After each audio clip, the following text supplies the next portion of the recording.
Bonjour mes frères et sœurs, bienvenue dans Shama au quotidien. Le passage d'aujourd'hui se trouve dans Genèse, chapitre 48, et le thème est « Jacob bénit Éphraïm et Manassé ». Le chapitre commence par les mots « après ces événements ». Cela montre qu'un certain temps s'est écoulé depuis le chapitre précédent. Un jour, on annonce à Joseph que son père Jacob est malade. Joseph prend alors avec lui ses deux fils, Manassé et Éphraïm, et va lui rendre visite. Lorsque Jacob apprend que Joseph est arrivé, malgré sa faiblesse, il rassemble ses forces et s'assoit sur son lit. Jacob est maintenant très âgé. Sa santé se dégrade et il sait que la fin de sa vie est proche. Avant de mourir, il désire donc bénir ses enfants et ses descendants. Jacob va prononcer deux grandes bénédictions. Dans le chapitre 48, il bénit d'abord les deux fils de Joseph, Éphraïm et Manassé. Puis dans le chapitre 49, il bénira ses 12 fils. Éphraïm et Manassé étaient les petits-fils de Jacob. Normalement, ils n'auraient pas dû recevoir directement une part d'héritage au même niveau que les fils de Jacob. Mais à cause de Joseph, Jacob les adopte comme ses propres fils. Ils prennent ainsi place parmi les tribus d'Israël et reçoivent une part de la bénédiction de l'héritage. Cependant, la manière dont Jacob les bénit est surprenante, car elle ne respecte pas l'ordre traditionnel entre l'aîné et le plus jeune. À cette époque, le fils aîné recevait normalement une bénédiction particulière ainsi qu'une double part de l'héritage. Ce droit était très important. Joseph place donc Manassé, son fils aîné, devant la main droite de Jacob et Éphraïm, le plus jeune, devant sa main gauche. Mais Jacob croise volontairement ses bras. Il pose sa main droite sur la tête d'Éphraïm, le plus jeune, et sa main gauche sur la tête de Manassé, l'aîné. Joseph n'est pas satisfait. Il pense que son père s'est trompé à cause de son âge et de sa mauvaise vue. Il essaie donc de déplacer sa main en disant « Pas ainsi, mon père, car celui-ci est l'aîné. Mets ta main droite sur sa tête. » Mais Jacob refuse et répond qu'il sait ce qu'il fait. Manassé deviendra lui aussi un grand peuple, mais Éphraïm deviendra encore plus grand que lui. À travers ce geste, nous retrouvons un principe souvent présent dans la Bible. Dieu choisit parfois le plus jeune, le plus faible, ou celui que les hommes n'auraient pas choisi. Cela nous rappelle que Dieu est souverain. Ses choix ne dépendent pas toujours des traditions, des habitudes ou des raisonnements humains. Jacob lui-même avait connu cette situation. Il n'était pas le fils aîné, mais Dieu l'avait choisi avant même sa naissance. Joseph non plus n'était pas l'aîné.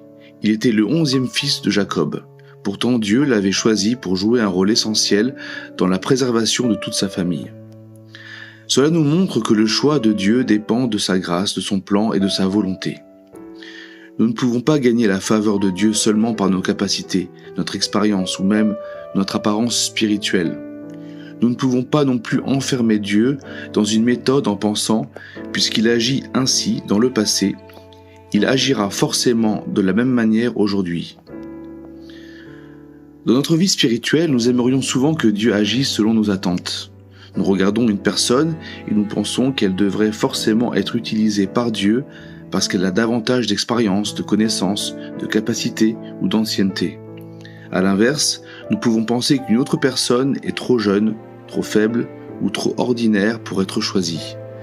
Mais Dieu voit ce que nous ne voyons pas. Ses plans dépassent notre compréhension. Son choix repose sur sa grâce et sa souveraineté, et non sur nos critères humains. Nous devons donc rester humbles et ne pas comparer les personnes selon les apparences. Dans les versets 15 et 16, Jacob prononce une bénédiction très importante. Il parle de Dieu comme de celui qui l'a conduit, nourri et protégé tout au long de sa vie. Il dit encore « quelque sorte ». Le Dieu devant lequel ont marché mes pères, Abraham et Isaac, le Dieu qui m'a conduit comme un berger jusqu'à ce jour, l'ange qui m'a délivré de tout mal, qu'il bénisse ses enfants. Deux images sont particulièrement importantes. Dieu comme berger et Dieu comme rédempteur. Tout d'abord, Dieu est notre berger. Un berger guide ses brebis, les nourrit, les protège et les conduit sur le bon chemin. Lorsque Jacob regarde en arrière, il comprend que malgré toutes ses erreurs et ses détours, Dieu ne l'a jamais abandonné. Jacob avait souvent essayé de contrôler sa vie par ses propres moyens. Pourtant, Dieu l'avait parfaitement conduit, patiemment protégé, corrigé et fait grandir. Ensuite, Dieu est celui qui délivre et qui rachète. Jacob avait été délivré de la colère d'Ésaü. Il avait été protégé face aux injustices de Laban.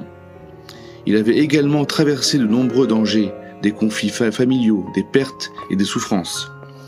À la fin de sa vie, Jacob ne voit pas seulement ses difficultés, il voit surtout la fidélité de Dieu au milieu de toutes ces difficultés.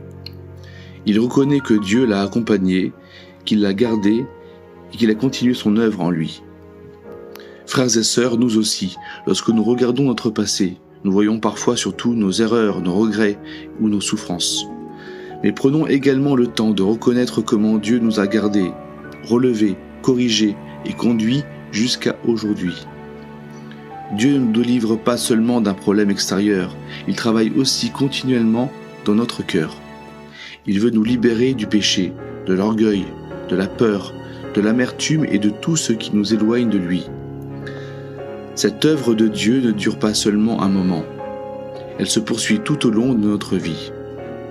Romains chapitre 12 verset 2 nous dit « Ne vous conformez pas au moment présent, mais soyez transformés par le renouvellement de votre intelligence, afin de discerner quelle est la volonté de Dieu, ce qui est bon, agréable et parfait. » Frères et sœurs, laissons Dieu renouveler notre manière de penser. Ne jugeons pas seulement selon les traditions, les apparences ou les critères humains.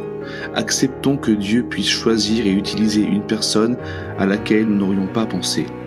Et apprenons à reconnaître Dieu comme notre berger, celui qui nous conduit et pourvoit à nos besoins, mais aussi comme notre sauveur, celui qui nous délivre et transforme continuellement notre vie. Que Dieu nous aide à lui faire confiance, même lorsque ses choix ne correspondent pas à notre logique. Que sa volonté, sa grâce et son amour s'accomplissent pleinement dans notre vie. Que Dieu vous bénisse.